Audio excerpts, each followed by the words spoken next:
মুহূর্তে আপনাদের সরাসরি নিয়ে যাব ফলতায়। সেখানে ফলতায় বিজেপি প্রার্থীর সমর্থনে জনসভা করছেন শ্রমিক ভট্টাচার্য।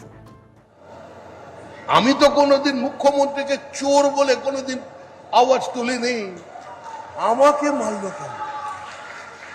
তাই আমি ভেবেছিলাম রাজনৈতিক সৌজন্য বজায় রেখে অন্তত এখানে আসবার পথে দু একটা ওই পরিবারের ছবি দেখতে পাবো। ছবি আজকে তৃণমূল কংগ্রেসের পতাকা নেই, তৃণমূল কংগ্রেসের ছবি নেই।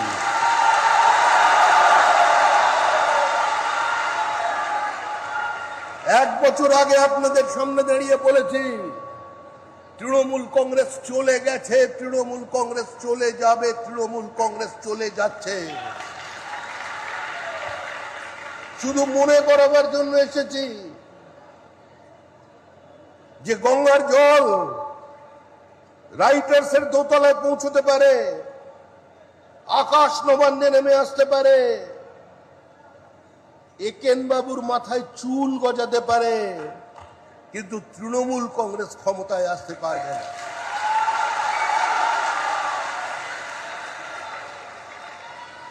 আজকে আমি এখানে কোনো নির্বাচনী সভায় বক্তৃতা করতে আসিনি, কারণ পশ্চিমবঙ্গের মানুষ আমাদের দুহাত ভরে আশীর্বাদ করে দিয়েছেন। মানুষ একটা একদলীয় একচেটিয়া একাধিপত্যকে নির্বাসিত করে দিয়েছে। আজকে মানুষ লড়াই করেছিল তৃণমূল কংগ্রেসের বিরুদ্ধে। আলিপুর দুয়ারে তৃণমূল নেই, কুচবিহারের তৃণমূল নেই। আগে বলতাম থাকবে না, এখন বলছি নেই। মানুষের আশীর্বাদ নিয়ে, তাদের অধিকার নিয়ে বলছি। জলপাইগুড়িতে তৃণমূল নেই, দিনাজপুরের 2 জেলায় তৃণমূল নেই, মালদায় তৃণমূল নেই, মুর্শিদাবাদে তৃণমূল কংগ্রেস হামাগুড়ি দিয়েছে, হামাগুড়ি।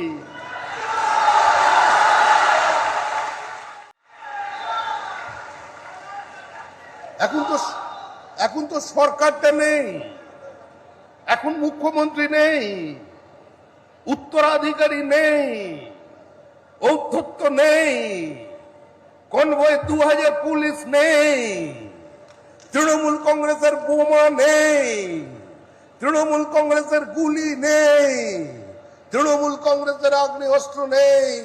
আপনারা প্রাণ ভরে শ্বাস দিন, কেউ আপনাদের বন্ধ করতে পারবে না।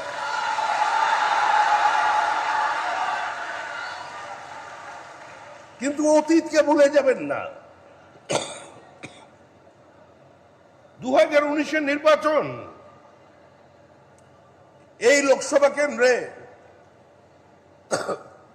বিভিন্ন মসজিদে মাইক লাগিয়ে ঘোষণা করে দেওয়া হয়েছিল, যারা অন্য ধর্মের মানুষ আছেন তারা চলে যান এখান থেকে, এই নির্বাচনে আপনাদের থাকবার কোনো প্রয়োজন নেই।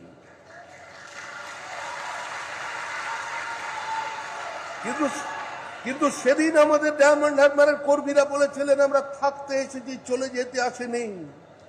আমরা দাঁতে দাঁত চেপে লড়াই করেছি। আমাদের জেলা সভাপতি আক্রান্ত হয়েছেন, আমাদের 3 জন কর্মী খুন হয়ে গেছেন 2021-এর পর। তার আগেও দক্ষিণ 24 পরগনায় 31 জন বিজেপি কর্মী খুন হয়েছেন। তাদের মৃতদেহের উপর দাঁড়িয়ে, তাদের রক্তের উপর দিয়ে হাঁটতে হাঁটতে আজকে আমরা এই মঞ্চে এসে পৌঁছেছি। এই লড়াই জেতা হারার লড়াই নয়। আজকের এই সভা শুধু মার্জিন বাড়ানোর লক্ষ্যের সভা নয়। আজকের এই সভা শপথ নেবার সভা। 9 তারিখ আমরা একটা সরকার তৈরি করেছি, সেই সরকারটা পশ্চিমবঙ্গ রাজ্য সরকার, সেই সরকারটা তৃণমূল কংগ্রেস সরকার নয়। আমরা বারবার বোঝাতে চেয়েছি যে বাম জমানার প্রথম দিকে সরকার এবং দলের মধ্যে একটা সূক্ষ্ম বিভাজন রেখা ছিল। 2011-র কিছু বছর আগে থেকে সেই বিভাজন রেখাটাকে সম্পূর্ণ মুছে দিয়েছিল লেফট ফ্রন্ট। আর তারপরে যে সরকার দেখেছি, সেই সরকারে দেখলাম নেতা, নেত্রী, মন্ত্রী, শান্ত্রী, পুলিশ প্রশাসন মিলে মিশে একাকার হয়ে গেল। তারা সবাই মিলে ডিজে বাজাচ্ছিল, ডিজে। আর তাদের যিনি উত্তরাধিকারী তিনি নেমন্ত্রণ করেছিলেন অমিত শাহকে। তিনি বললেন আসুন 12টার সময়, 4 তারিখ বেলা 12টায় রবীন্দ্রসঙ্গীতও চলবে, ডিজেও চলবে। রবীন্দ্রনাথ তো ওপর থেকে চমকে চমকে উঠছে। এখন অবস্থা কি? জনরোষে আক্রান্ত, পুলিশ নেই তাই নেতা নেই, কনভয় নেই তাই হুঙ্কার নেই। আমরা তো বলছি আপনি আসুন, প্রচার করুন ফলতায়। আমাদের কর্মীরা আমাদের জেলা সভাপতি ফুল নিয়ে, শাঁখ বাজিয়ে আপনাকে স্বাগত জানাবে যে আপনি আসুন, হে বীর তোমার আসন পূর্ণ করো, তোমাকে আমরা মিস করছি, মিস, তুমি এসো।